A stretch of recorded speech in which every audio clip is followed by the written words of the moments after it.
Hey guys, Redneck Mini 14 here, and today I'm going to share my experience with Marlin's customer service.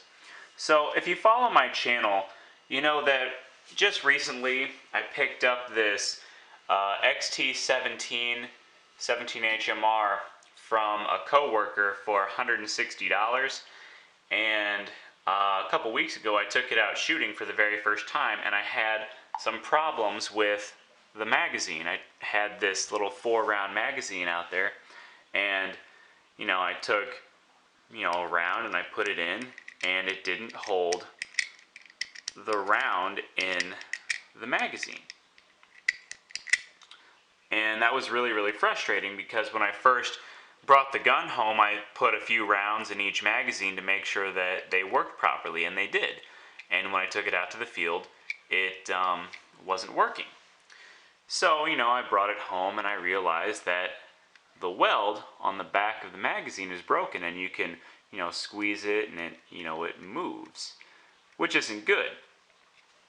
So, I mentioned that at the end of my shooting video, and after that, I gave Marlin a call and told them what happened, and told them that the gun was brand new and it had just been shot for the first time, and they asked for the serial number of the gun, and that's really all they asked, other than you need a new magazine. And I said yes, and they said, all right, we'll send you a new magazine free of charge, and it'll be there within 10 business days. Well, the magazine, which is this one here that I have in the gun,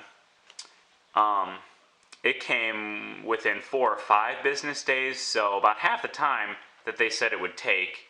So that's really good. And of course, you put the round in and it stays in.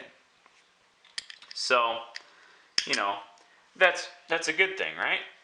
So, if you ask me, Marlin's customer service is pretty good. And also their quality is pretty good, because people have been commenting for years now that Marlin's quality control and their customer service is crappy. And this is really the only thing that I've seen wrong with Marlin's quality control that's really been an issue for me. And by the way, this problem here, this doesn't only happen to Marlin. I've seen this happen with Savage, and I'm sure it's happened to other companies like, say, CZ, or some other companies that have similar type magazines.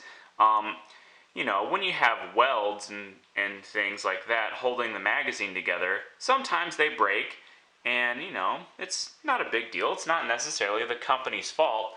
Now, if the majority of their magazines had that happen to them, then I'd say, okay, the company probably has a little bit of poor quality control.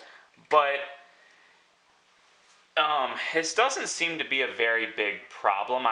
This is the only case that I've seen with Marlin, and I've seen one other case with Savage, and I'm sure it happens a little more often than just a case here and a case there.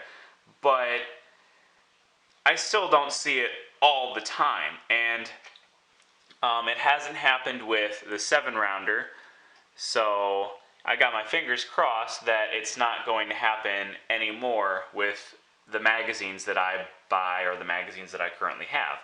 So basically, this mag is trash unless I can find a way to fix it. So for now, I'm just going to keep this one to the side, keep the 4-rounder in the gun, and keep the 7-rounder as my spare.